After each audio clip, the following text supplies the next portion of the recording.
आपण पाहत आहात ठळक घडामोड निर्भीड पत्रकारिता। आरोपीला पकडण्यासाठी गेलेल्या पोलीस निरीक्षकावरच कोयत्याने हल्ला। गेल्या काही दिवसांपासून पुण्यात गुन्हेगारीच्या घटनांमध्ये वाढ झाली आहे। विद्येचं माहेरघर असलेल्या पुण्याची ओळख आता बदलत चालली आहे। भर दिवसा हत्या आणि महिलांवर अत्याचारांच्या घटना घडत आहेत। अशातच एक धक्कादायक बातमी समोर आली असून पुण्यात आरोपीला पकडण्यासाठी गेलेल्या पोलिसावरच हल्ला झालाय। ही घटना नेमकी कुठे घडली जाणून घ्या। पुण्यात कोयता टोळीनं केला सहाय्यक पोलीस निरीक्षकावर कोयत्याने हल्ला। रत्नदीप गायकवाड असा हल्ल्यात जखमी झालेल्या सहाय्यक पोलीस निरीक्षकाचं नाव आहे।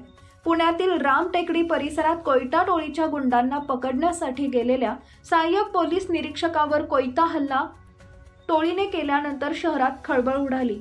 रत्नदीप गायकवाड यांच्यावर रुग्णालयात उपचार सुरू असून या हल्ल्यामध्ये ते गंभीर जखमी झाले।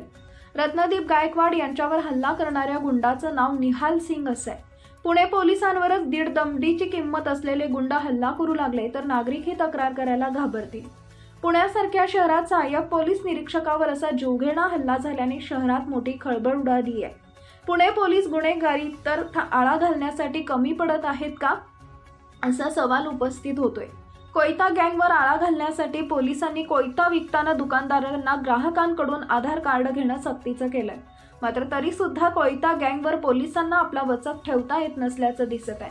पोलिसांवर हल्ला करण्याची हिंमत गुन्हेगारांमध्ये येते म्हणजे पोलिसांचा धाक त्यांना राहिलेला नाही हे यावरून सिद्ध होतं। आता पुणे पोलीस काय ॲक्शन घेणार हे पाहणं महत्त्वाचं ठरणार आहे।